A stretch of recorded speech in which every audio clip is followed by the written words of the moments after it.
Itu pelatih itu datang ke saya tanya, itu anak bapak? Saya bilang iya. Kayaknya berbakat Pak. Saya pikir yang besar, karena yang besar ini lebih gagah gitu ya. Yang ya beda Lebih 4 kelihatan secara tahun postur mereka. ya. Posturnya. Ya. Sementara Anthony kan kecilnya sakit-sakitan ini. Nah, terus dia bilang yang kecil, loh kok yang kecil kan baru belum sampai 6 tahun umurnya. Tapi dia bilang, saya yakin Pak ini bagus ini anak. Tidak kasih pun mungkin terima. Salah satu contoh saya ambil, Ade Rukmana, Iis Sumirat sendiri yang dikatakan orang harus dibayar mahal. Kalau ke saya, tenang saja Pak Ginting. Coba pikirkan. Kenapa seperti itu? Karena anaknya dalam berlatih serius, sehingga pelatihnya senang. Amuba. Amuba. Jadi minggu ini kita ke dokter spesialis, minggu depan ke laboratorium, bolak-balik. Nggak sembuh-sembuh. Cuma kembali lagi, secara kebetulan, saya ketemu dengan teman waktu kuliah di Unpar. Saya mengeluh ke teman, aduh ini anak saya begini-begini, ada tahu obatnya enggak? Ada teman saya, orang Purwokerto. Nah dia bilang, saya om, tak telepon mbahku katanya. Ditelepon mbahnya, obatnya cuma tomat. Dan sembuh. Bukan nanti klimaks. Chan-Long memenangkan pola permainan. Jadi strategi bermain Anthony tidak keluar. Ciri khas permainan Anthony tidak bisa keluar. Karena penempatan bola-bola Chan-Long itu memang bisa mengantisipasi itu. Coba lihat Chan-Long mancing net itu tidak pernah rapat ke net, tapi agak masuk ke tengah sedikit. Sehingga Tony begitu mau main net tipis, nyangkut. Nah, lalu kalau mau nyemes itu bola Chan-Long itu berada di garis belakang, kotak belakang terus. Jadi susah sekali cari peluang. Ya, kalau untuk Tony ada 2 yang harus menurut saya harus dia tetap pegang teguh. 1, latihan sungguh-sungguh. Terus kedua, takutlah kepada Tuhan. Yang saya maksud takutlah kepada Tuhan, maka dia tidak akan berbuat hal-hal yang tidak disukai oleh Tuhan. Tidak sombong, ya tidak melecehkan orang. Ya, jadi budi pekerti, karakter itu penting sekali.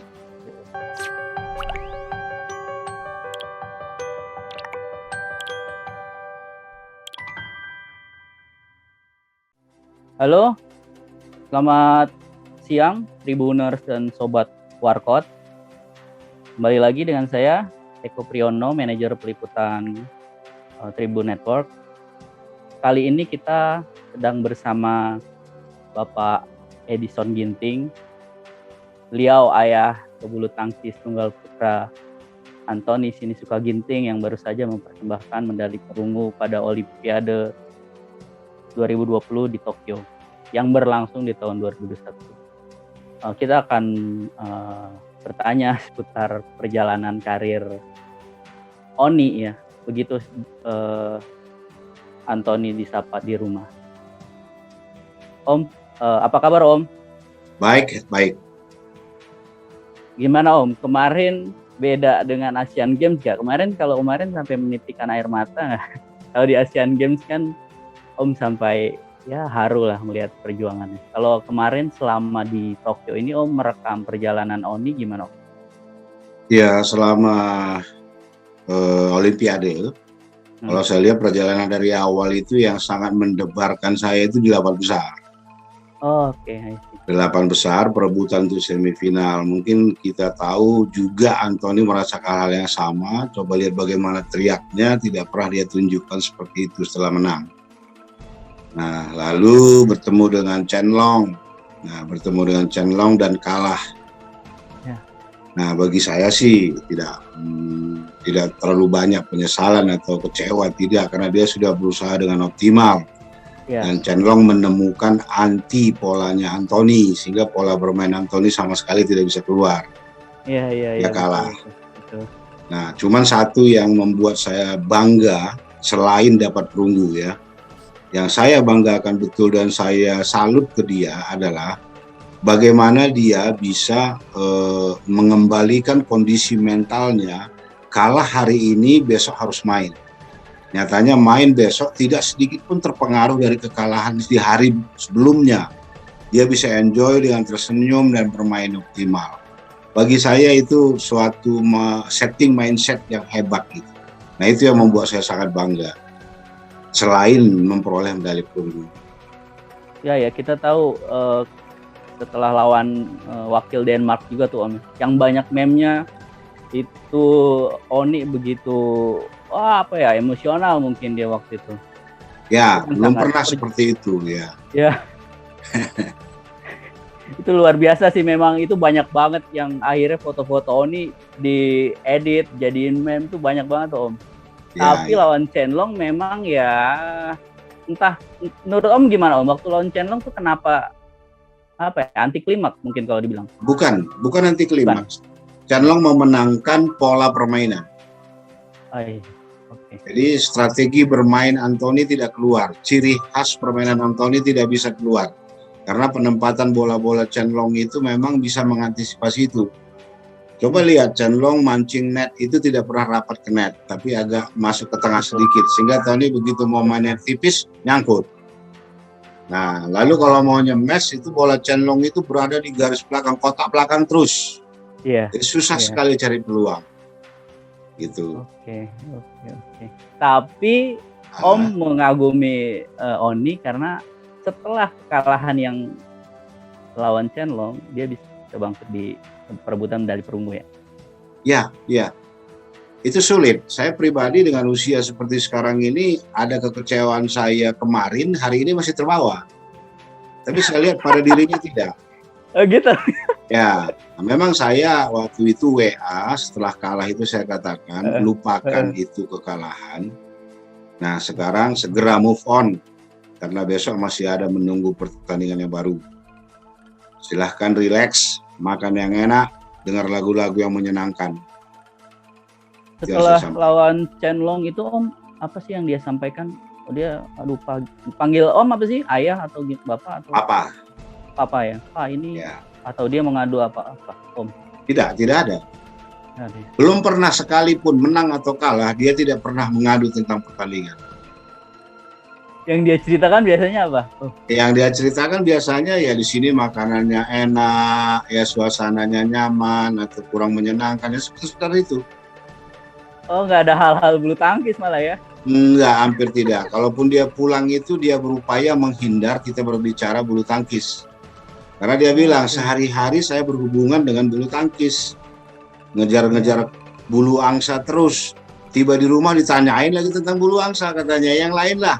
Nah, sehingga kalaupun dia pulang itu dia pergi ke supermarket atau tempat jual-jual daging yang empuk-empuk untuk steak, dia yang masak, kita yang makan.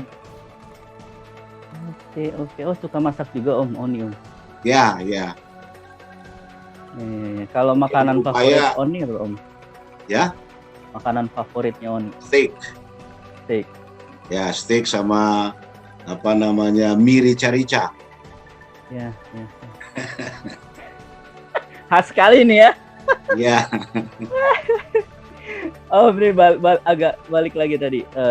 Setelah Om sampaikan, udah kamu lupain lah kemarin. Kamu fokus karena masih ada yang perlu diraih. Dan kalau lihat umurnya masih 24 tahun, Paris masih menunggu, dan mungkin Olimpiade selanjutnya masih ada. Apalagi Om yang sampaikan? Kami, mamanya dan saya memang agak jarang berbicara tentang bagaimana dia harus bermain.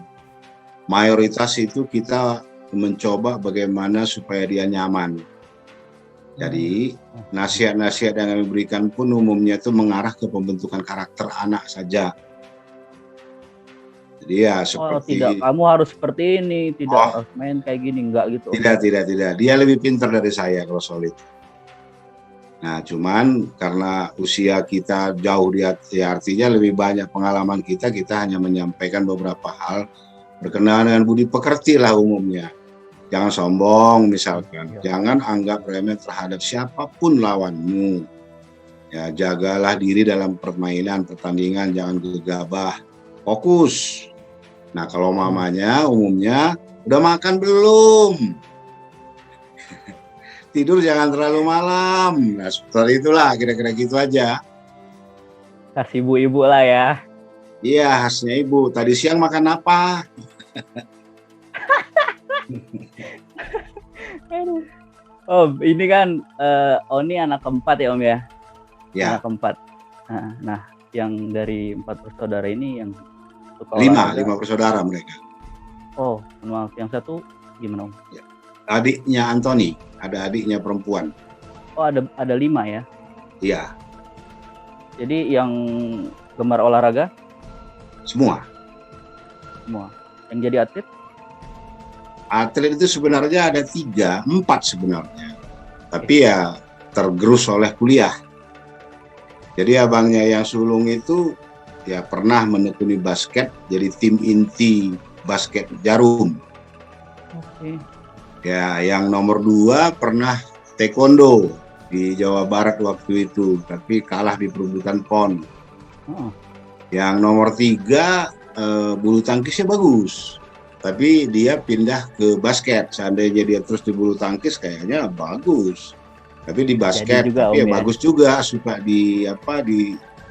di hire gitu dari basket. Nah mereka ini meninggalkan olahraga sebagai atlet, bukan meninggalkan olahraga, itu karena kuliah. Jadi yang perempuan taekwondo itu akhirnya mengambil S2 di Jakarta, selesai dan kerja di Jakarta. Yang nomor 3 lanjut ke S2 ITB dan pernah kerja di tambang emas selama 2 tahun, lalu dia bosan, nah sekarang dia jadi PNS di Provinsi Jawa Barat. Iya. Lalu ya Anthony, nah yang kecil itu juga bagus bulu tangkis perempuan. Usia berapa? Tapi Om? namanya anak paling kecil kan manja, nggak mau capek ah. Akhirnya dia lari ke musik, sekarang sedang kuliah di Jogja. Oh, oke. Wah, ini keluarga semuanya ternyata mendalami olahraga ya Om ya? Nggak cuma Menyenangi, Anton. kami menyenangi. Om, kalau Om sendiri bisa diceritakan nggak sih Om dan papa mamanya Oni ini apa sih pekerjaannya? Oh ya, jadi saya ini cerita masa lalu ketemu dengan mamanya Oni itu waktu kami kuliah mengambil S1 di IKIP Padang. Terus, oke. Mamanya ini kan aslinya sebenarnya Jogja. Oke, orang Jawa Om ya? Jawa, jadi bapak Iya. mertua itu Banyumas, ibu mertua itu Jogja, sehingga keluarga di Jogja masih banyak. Tetapi mamanya ini lahir dan besar di Padang. Oh, oke. Jadi Puja Kusuma lah, putri Jawa kelahiran Sumatera gitu. Iya, Puja Kusuma. Oke. Lalu ketemu kami waktu kuliah di sekitar tahun 80-an. Nah, lalu kami menikah. Ya. Nah, setelah saya S1, saya diterima bekerja di Bandung. Nah, itulah awal mula kami di Bandung tahun 85. Tahun 85. Nah, kami tinggal di daerah Cimahi. Nah, kalau saya pribadi sejak terhitung bulan 3 yang lalu sudah pindah jadi dosen. Sebelumnya saya Widya Iswara. Oh, ya. Jadi saya menempuh pendidikan itu dari S1 IKIP Padang, lalu saya dapat lagi S1 dari Melbourne University, lalu saya ambil S2 di Universitas Katolik Parahyangan, lalu saya ambil lagi S2 di Melbourne University, tapi karena waktu itu saya sakit terpaksa pulang. Saya lanjut ambil S3 di Universitas Pendidikan Indonesia. Jadi sekarang status saya menjadi dosen. Di mana Om? Di base camp-nya Politeknik TEDC. Ya. Di Bandung? Bandung, Cimahi ya. Ya, Bandung Cimahi beda ya? Ya betul, tapi banyak yang ngomong juga orang Cimahi, saya orang Bandung. Kalau Eko aslinya mana? Saya kelahiran Purwokerto Om, tapi dari kecil di Jakarta. Oh iya. Ya balik ini Om, ketika Anthony kecil dan masih kecil ya, masih anak-anak, itu proses yang sampai dia mengenal bulu tangkis gimana Om? Mengingat ya Om juga hobi bulu tangkis ya? Sebenarnya waktu dulu itu olahraga saya bukan bulu tangkis. Saya itu lebih banyak menekuni bela diri, sepak bola, dan tenis lapangan. Ya. Nah itu pas di hari Minggu ada teman-teman saya yang suka bulu tangkis ngajak, ayolah kesinilah, ayolah Ya, gitu. ya, Saya ya, coba-coba. Nah, ikut bulu tangkis dan pada waktu itu saya bawa lah Anthony ini dengan kakaknya. ya. Nah di tempat pertandingan itu ada 5 lapang itu, 2 lapang itu ada pelatihan anak-anak. Saya Ya. masih ingat betul itu pelatihnya namanya Cocong, klubnya Ini namanya di Gor mana, Om? Tunas, Gor Jalan Garuda. Jalan Gor Garuda Jalan Bandung. Garuda. Ya. Ya, dari Jalan Garuda pindah nanti dia ke Gor Intan Cijerah. Nah, lalu pada saat dia dan abangnya, Anthony dan abangnya pukul-pukul di luar lapangan, itu pelatih itu datang ke saya tanya, itu anak Bapak? Saya bilang, iya.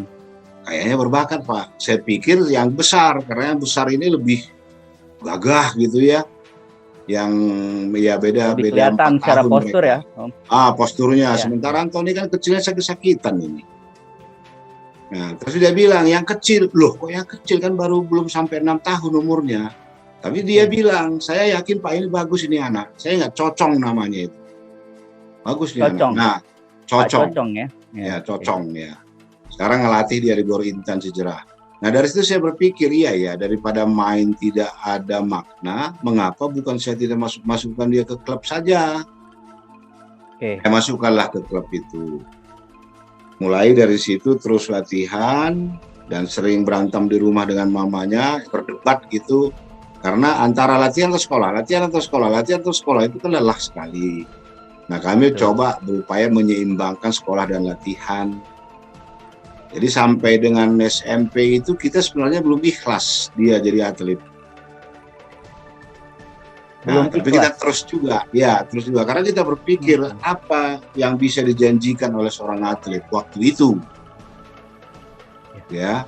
Cuma pada waktu di SMP kelas 1 sudah mulai kita berpikir iya juga ya, kita cobalah 50-50 sekolah sama atlet karena waktu itu dia terpilih dari 20 anak seluruh Indonesia Mas dapat gaji 5 juta sebulan pada waktu dia kelas 1 SMP. Jadi saya pikir 5 juta ini cukuplah untuk latihan dia. Iya. Nah, dari situlah terus. Memang banyak hal yang menurut saya anugerah ya, gift dari Yang Maha Kuasa. Ya, pertama itu dapat 5 juta sebulan, terbantulah namanya saya pegawai negeri gaji sendirian kan, istri kan nggak kerja. Susah waktu itu. Nah, dapatlah uang itu cukup untuk dia. Lalu pada waktu ada pertandingan Provinsi Jawa Barat, Porda. Nah, saya daftarkan, tapi teman-teman di PBSI bilang, jangan Pak Genting, kasihan, nanti anak Bapak frustrasi, karena lawannya bagus-bagus, udah 17 tahun, lalala, segala macam lah. Waktu itu Tony sekitar menjelang 15 tahun itu. Ya, tapi saya bilang, ayolah, karena teman-teman banyak di situ, diikutkanlah, juara 1. Nah, dari situ juara 1 ikut kejuaraan nasional di Solo. Itu ada kategorinya nggak tadi, Om? Itu kategori taruna, padahal Tony belum masuk taruna ya. Oke. Ya. Ya. Lalu di kejuaraan nasional. Dia Oni masuk Oni ikut kejuaraan yang bukan usianya sebetulnya, Om ya? Ya, karena selama ini memang saya berusaha dia bertanding di atas usianya bukan di bawah. Sedapat mungkin supaya dia lebih tertantang dan lebih tahu bahwa cepatnya bola dan lain sebagainya dari usia di atas dia. Gitu. Nah, lalu itulah kejuaraan nasional, ya. Oke. Ya, habis itu lanjut kejuaraan nasional di Solo, masuk semifinal. Nah, di situ dia kelas 1 SMA dipanggil Platnas. Nah, setelah masuk Platnas ya kami tidak ada lagi sedikit pun kewenangan untuk mengatur-atur kan. Udah totally di sana gitu sampai sekarang. Sebelum ke Platnas ada di klub Taufik Hidayat kan ya, Om ya? Itu setelah pindah-pindah ya. Klubnya SGS namanya. Ya, SGS. Ya. Itu pindah-pindah, Om? Tidak pernah. Banyak yang rayu, malah ada yang mau beli. Belum ke Platnas. Berapa, Om, ditawar? Ya 200-400 gitu-gitulah juta. Oh, itu lumayan dong waktu itu. Ya kan uang itu nanti dicarinya, usaha dulu kan. Ya, lalu saya berpikir nggak ada gunanya pindah-pindah. Kunci utamanya itu bagaimana kekompakan antara 3 komponen dalam benak saya. Orang tua, atlet, pelatih. Nah, oleh karena itu kalau ditanya siapa pelatih Anthony, banyak. Saya mencari, saya mencari pelatih yang bagus pembentukan kaki, si A, teguh. Lalu mencari pelatih yang bisa bermain cepat, Ade Rukmana. Saya mencari yang penguasaan lapang bagus, Ii Sumirat. Saya mencari teknik bermain pertandingan yang bagus. Cari lagi namanya Pak Dian. Lalu siapa ini untuk fisik yang bagus? Saya cari namanya Nandang. Ya gitu, jadi banyak pelatihnya. Oh, jadi nggak cuma dari klub aja Om ya? Om di luar itu cari sendiri? Ya, cari sendiri, bayar sendiri. Om bayar sendiri tuh? Lalu siapa yang bayar? Luar biasa sekali. Yo. Itu bisa yakin saya ya kan, mohon maaf ya Om ya, dari sejumlah atlet yang muncul ada juga yang pada akhirnya mungkin cedera. Nah Om sebagai PNS waktu itu nggak apa-apa lah saya keluarkan untuk anak saya. Itu Om, keyakinan Om kenapa ngelihat tekadnya Oni atau apa? Ya Om? Ada cuma dua sebenarnya waktu itu yang membuat saya menjadi sering berdebat dengan mamanya, bahwa saya mengatakan Tony ini kayaknya jiwanya atlet ini. Mamanya enggak, maunya anak mamanya itu sains, ilmiah, ya, pendidikan. Nah, saya melihat begini, ada dua saya catat. Yang pertama, saya coba pancing dengan mamanya itu. Jadi dia kan pulang sekolah itu 1:30. SD nih masih nih, 1:30 siang. Biasa kan kita jemput. Nah, begitu jemput, kita tanya, ada PR nggak? Ada. Kalau PR-nya belum selesai nggak latihan ya. Di atas mobil itu dia sudah buka buku langsung kerjain. Wah gila, berarti senang dia latihan. Itu satu. Oke. Terus kedua, jarak dari rumah ke tempat dia sekolah antara 6-7 km. Jam 1:30 kita jemput, kita bawa sepatu olahraga, celana pendek sama kaos. Kita suruh lari pulang, mau dia. Dari sekolah ke rumah? Iya, antara 6-7 km tengah hari. Tiap hari tuh Om? Oh tidak, itu hanya pancingan. Kalau larinya beda lagi, lari dulu. Itu hanya melihat sejauh mana sebenarnya tekad anak ini menjadi atlet. Ya, oke. Terus? Saya melihat, oh ya ini, ya sudah, kami akhirnya orang tuanya udahlah kita mengalah, yuk kita bimbing dia jadi atlet. Disitulah mulai kita agak serius. Itu sebelum Om memutuskan, oke, saya akan total, Om lihat dulu ya. Oh iya, karena banyak kan atlet-atlet yang atlet yang berbakat tidak jadi karena tadi setengah-setengah. Daripada setengah-setengah, jangan, lebih baik jadi dia pemain bulu tangkis yang bagus walaupun tidak jadi atlet yang benar, tapi sekolahnya sukses. Salah satu, mereka itu harus punya masa depan. Gitu. Jadi makanya Anthony tidak mau apapun setengah-setengah. Selama prosesnya itu Om, Oni apa ada mengeluh atau apa sih Om yang dia sampaikan, atau Pak aku gimana? Atau itu salah satu kelebihan dia. Ya, saya masih ingat apa yang disampaikan Ii Sumirat pada waktu saya bawa latihan di Gor Soekarno-Hatta, jauh itu sampai ke Soreang juga, jauh dari rumah itu. Jadi Sumirat itu senang ke Anthony karena Anthony itu program apapun diberikan tidak mengeluh. Anak lain udah ngambek, nangis segala, tapi Anthony tidak. Jadi saya melihat Anthony ini kelelahan hanya daripada waktu dia tidur. Itu tidurnya, napasnya, dan kadang ngigau. Sekali waktu ngigaunya itu benar loh yang membuat saya terharu. Dia capek, tapi mau bagaimana? Itu ngigau gitu. Oke. Jadi ya aduh ini anak benar-benar ini, kira-kira gitulah. Emang ya dia total ya Om, dia maaf ya mendedikasikan diri. Ya kelihatannya seperti itu. Pikirannya. Ya. Jadi dia memang ya sering juga mengatakan kita mau latihan nih, namanya anak SMP kan, naik ke mobil dia lihat temannya naik sepeda, ketawa-ketawa apa semua. Saya lihat juga wajahnya ingin bermain. Ada juga ya Om ya? Oh iya jelas itu. Terus gimana Om mengatasinya? Terus gimana Om? Om ngajak ngobrolnya gimana? Iya, kalau dia lihat temannya dia mau bermain, saya cuma mengatakan, kalau di GOR ada teman mau main nggak? Banyak Pak. Ya udah main di sana aja. Nah, main di GOR. Iya, iya, iya, iya. Nah Om, ini selama perjalanan ya pasti ya Om, kan nggak lancar-lancar aja nih Om. Terutama soal pendanaan. Ini pernah nggak sih Om ada kendala dan Om bagaimana keluar dari apa ya Ya, situasi tersebut? ya memang kan kakak-kakaknya sekolah, Iya, kuliah, semua butuh biaya. Tahu sendiri gaji pegawai negeri kan. Pada waktu itu, kalau iya sekarang Om. gaji pegawai negeri udah lumayan lah, ya. Iya. Puji Tuhan, ada saja. Aneh kan? Bagi saya pun itu satu keanehan. Misal nih, anak mau tanding di Makassar, yang saya biayai kan bukan cuma dia sendiri. Pendampingnya mamanya plus pelatihnya. 3, kamar 2, tiket 3 pulang pergi. Tapi entah bagaimana, itulah saya katakan puji Tuhan. Ada aja panggilan seminar saya. Seperti itu. Oke, Itu iya, seperti itu. iya, Ada iya, saja gitu. Ada saja. Malah sekarang susah ini. Dia sudah jadi, anak-anak sudah mulai jadi. Nggak ada yang manggil lagi.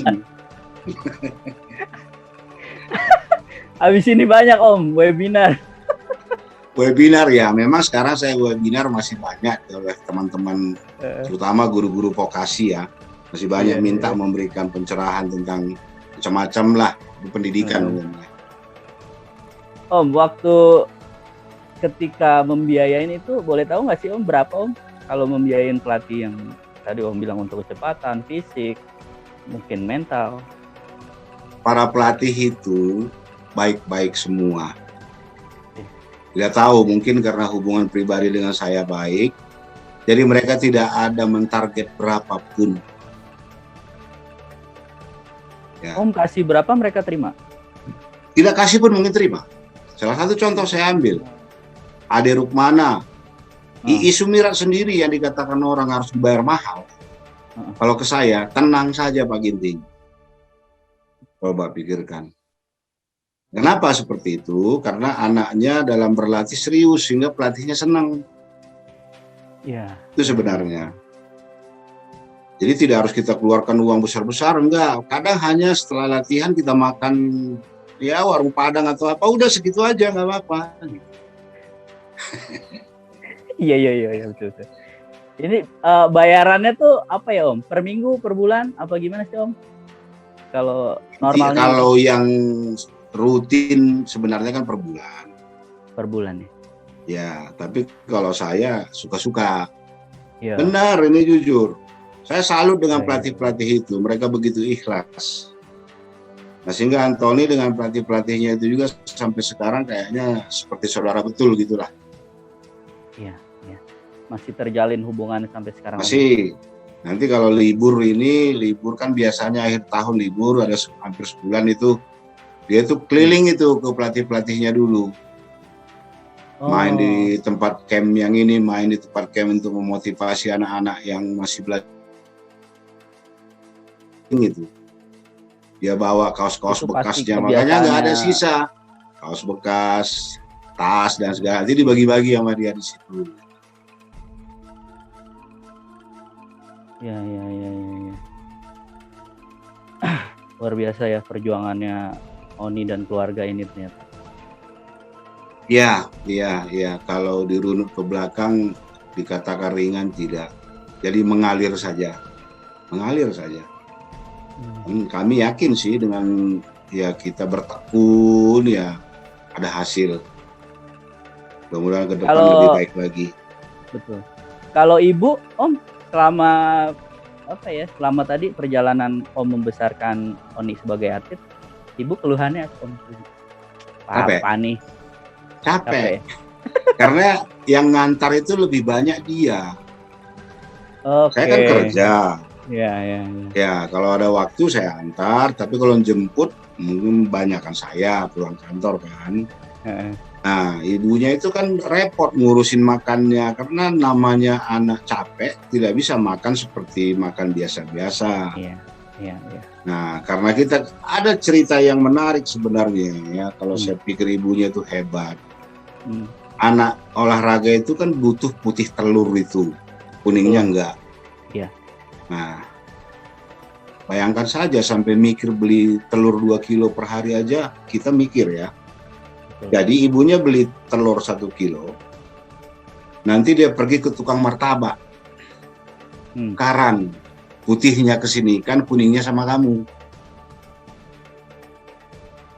Sampai Waduh, segitunya. iya, segitunya. Iya betul ini, jujur ya, sampai segitunya. Oke. Nah, terus kita cari-cari apa yang tidak mahal, akhirnya ya kita beli, mamanya ya, memang hebat mamanya. Dia beli ceker ayam, tahu kan? Tahu, Om. Ceker ayam kan murah sekali. Betul. Nanti dia geprek-geprek begitu, dia sop dengan bayam merah. Rupanya bagus kalsiumnya. Murah. Ya. Nah, seperti itu. Nah, kalaupun ke supermarket, kita tidak beli buah segar. Segar juga sih, tapi buah yang dalam diplastikin itu kan dipotong-potong, yang busuknya terbuang kan? Iya. Itu kan lebih murah. Betul, Om. Ya begitu-begitulah ngaturnya kalau tadi masalah keuangan. Tapi semua mereka harus makan, gitu. Dan kami terbantu juga waktu dia juara Milo itu kan, dari Milo kalau nggak salah sekali 1 bulan atau sekali 3 bulan ya. Itu ngirim Milo itu sampai 3 pak besar, 4 pak besar, sehingga kita nggak perlu lagi beli susu. Itu juga terbantu sekali. Itu waktu SD, Om ya? SD SMP kan dia juara ya? Milo. Milo School Competition itu ya? Ya. Jadi sebenarnya di SMP itu dia juara Milo School Competition itu tidak hanya di tunggal, juga di ganda. Juara dua-duanya. Oh, di ganda juga, Om? Iya. Main sama siapa, Om? Masih ingat nggak? Ya ingat, temannya, aduh jadi kok hilang namanya. Teman dekatnya ada di Bandung sini. Ya, tapi sekarang udah nggak main lagi, udah kuliah, udah selesai kuliah malah temannya. Nah, Om, ini selama yang tadi, selama membesarkan Oni, pagi sekolah, siang ke sore itu latihan, Om ya? Ya. Akhir pekan ngapain, Om? Akhir pekan latihan juga? Apa fisik. Ada main? Fisik dulu. Oh, fisik dulu, oke. Lari bukit. Di mana? Lari bukit itu kalau di Bandung, di Cihanjuang atas itu sampai Parongpong, arah Lembang. Saya naik motor di belakangnya. Berapa kilo itu, Om, kira-kira, Om? Tidak terlalu jauh, kira-kira 9. Berapa kali? 1 kali seminggu. 1 kali seminggu. Hari Sabtu Minggu atau biasa? Nah, kalau Minggu totally rehat. Sabtu sore itu rehat. Jadi hari Sabtu pagi itu lari, Sabtu sore dia bebas, mau main sama temennya, mau main game, mau apa silakan. Biasanya tapi lebih sering dia main futsal. Oh, futsal. Nah. Terus malamnya nggak ada main kemana sama teman sekolah? Oh tidak. Nah ini salah satu keuntungan olahraga, jadi anak tidak kelayapan karena badannya udah lelah. Ya udah capek kayaknya. Iya. Udah capek nih. Jadi nge-hangout itu tidak pernah itu. Minggu pun di rumah berarti, Om? Lebih seringnya di rumah berarti ya? Minggu umumnya kita ke gereja, ibadah. Pulang gereja makan di mall samping gereja di Jalan Pasteur situ. Makan sudah pulang. Nah, udah mereka dengan kakaknya main game atau apa ya silahkan saja. Senin mulai lagi.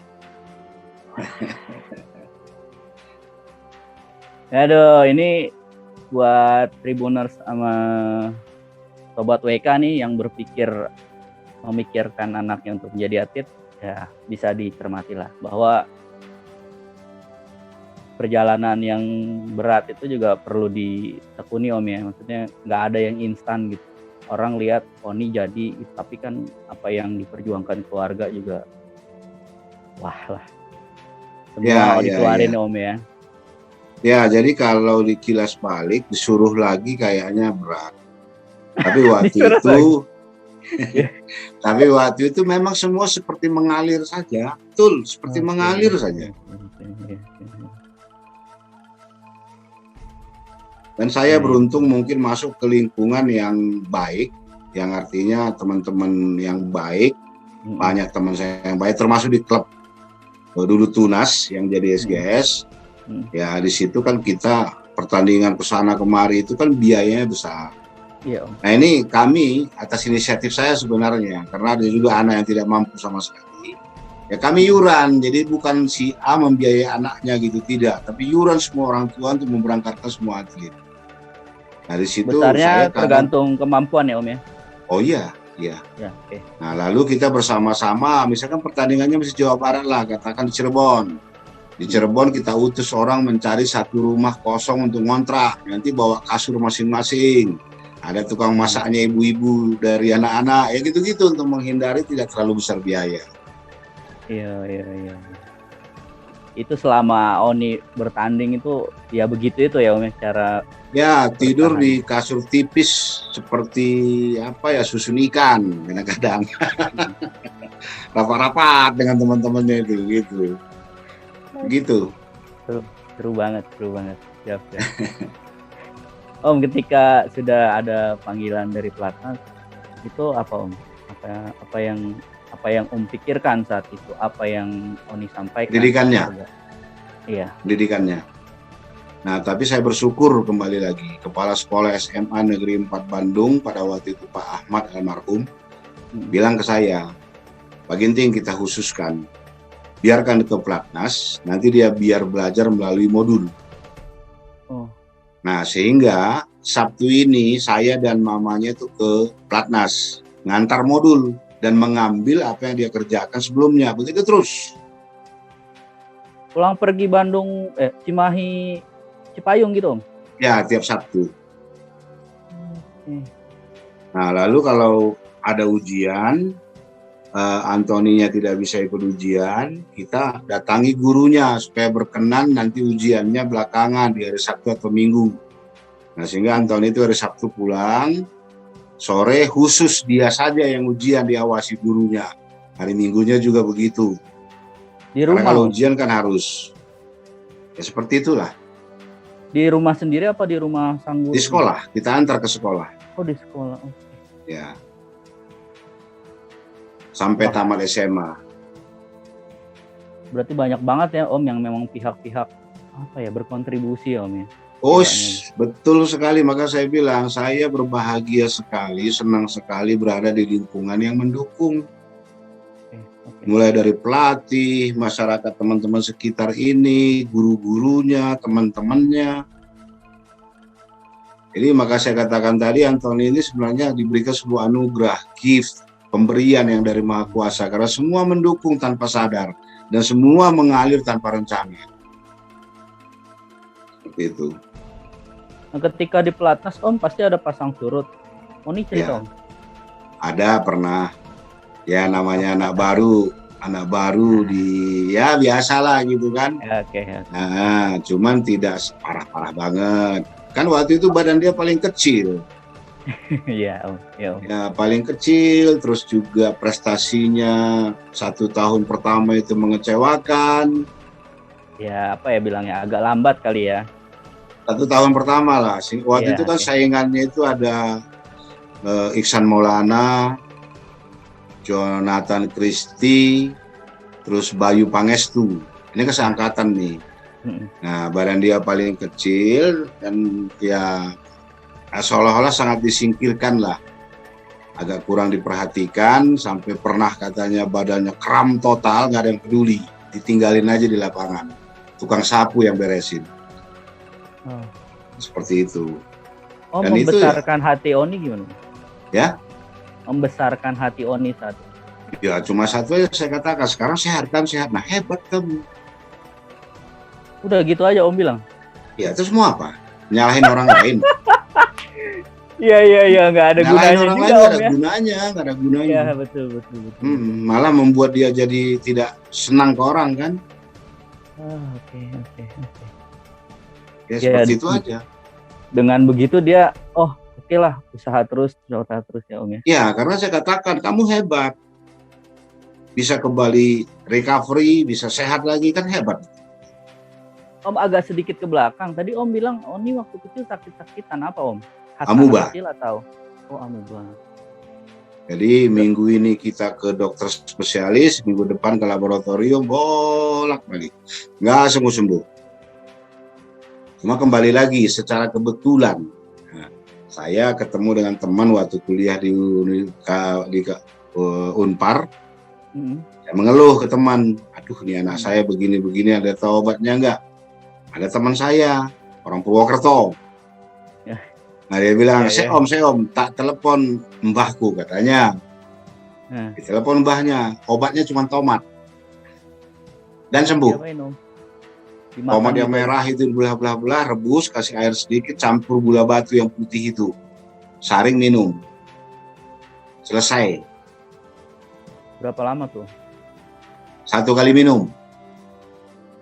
Sembuh itu langsung? Sembuh. Minggu depannya kita bawa ke lab, sudah tidak ada mubahnya. Wah.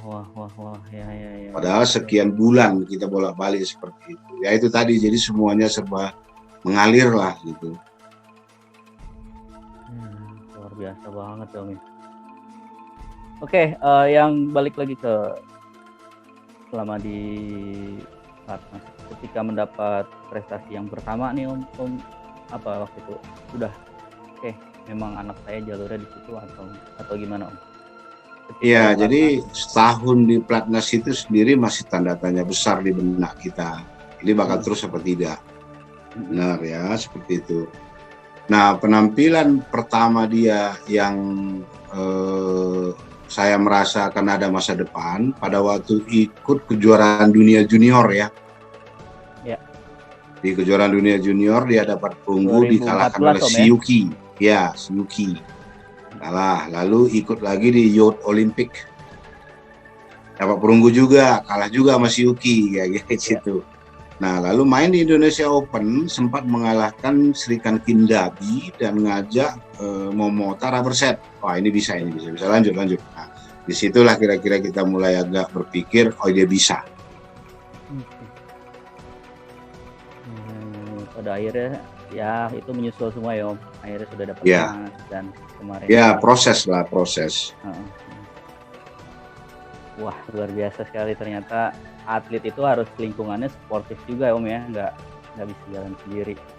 Harus. Gitu. Oke Om, mungkin apa ya harapan Om nih atau kedepannya mau apa ya pasti berharap yang terbaik, tapi Om melihat sih yang perlu diperbaiki dari Oni atau apa yang perlu mau Om sampaikan?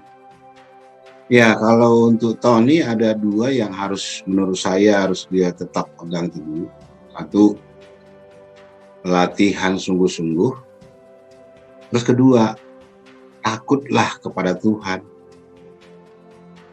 Yang saya maksud takutlah kepada Tuhan, maka dia tidak akan berbuat hal-hal yang tidak disukai oleh Tuhan, tidak sombong, ya tidak melecehkan orang, ya. Jadi budi pekerti, karakter itu penting sekali. Ya, humble, nah kan muncul di situ nanti. Nah 2 itu saja, latihanlah sungguh-sungguh, lalu takutlah pada Tuhan. Cuma itu pesan saya ke dia.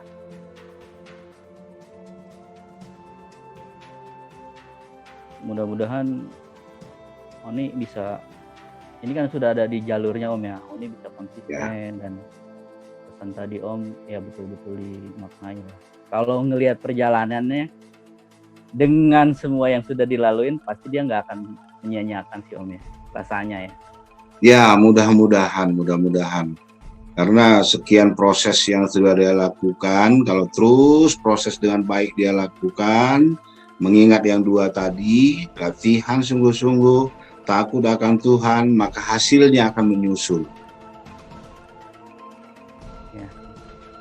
Tapi kalau bicara Om pribadi Om, pernah Om membayangkan atau berharap ini nanti ke depan dapat prestasi apa?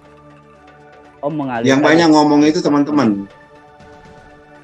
Pelatih-pelatihnya banyak ngomong, bakal begini ya. Kalau saya pribadi sih lihat dia bagus. Mengamini pasti ya. Ya, saya mengamini. Tapi saya akan punya pola pikir begini, teman-temannya, lawan-lawannya itu melakukan hal yang sama. Iya kan? Orang lain juga melakukan, atlet lain melakukan apa yang dilakukan oleh Anthony. Maka Anthony harus punya keunggulan apa? Tadi itu takut sama Tuhan. Baiklah kepada setiap orang. Jangan anggap remeh. Nah, mungkin di situ bisa muncul keunggulan. Jadi bukan karena saya orang pendidikan ya. Saya merasa bahwa karakter adalah dasar dari segalanya.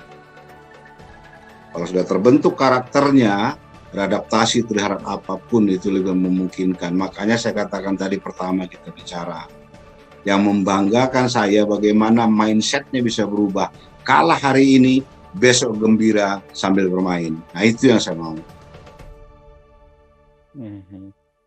Itu mindset kayak gitu membentuknya berapa lama Om? Apa dari proses perjalanan tadi? Ya, pelatihnya?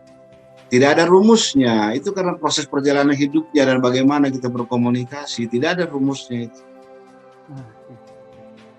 Mungkin tiap individu beda-beda kali ya Om ya?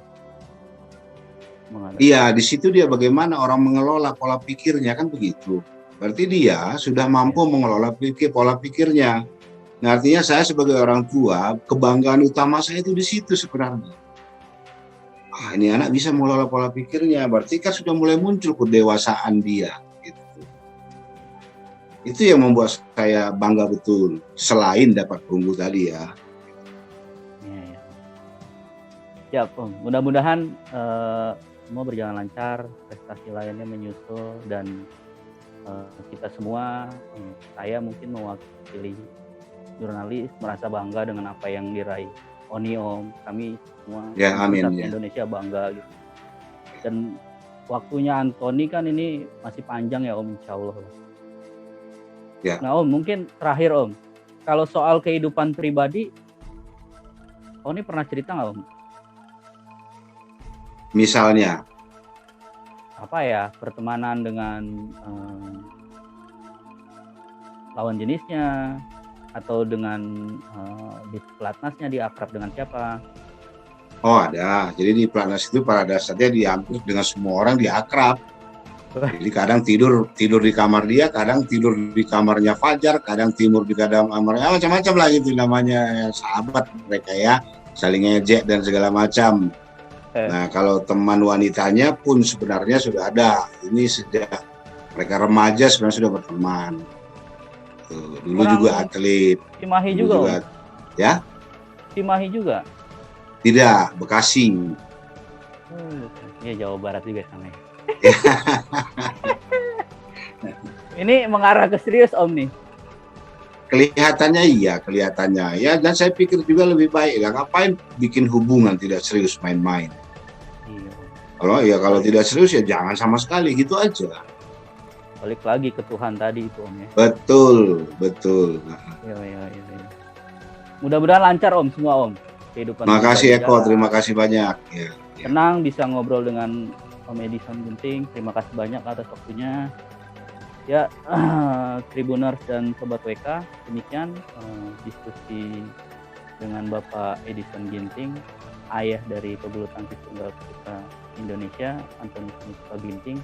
Sampai bertemu di narasumber berikutnya. Terima kasih. Salam olahraga. Ya.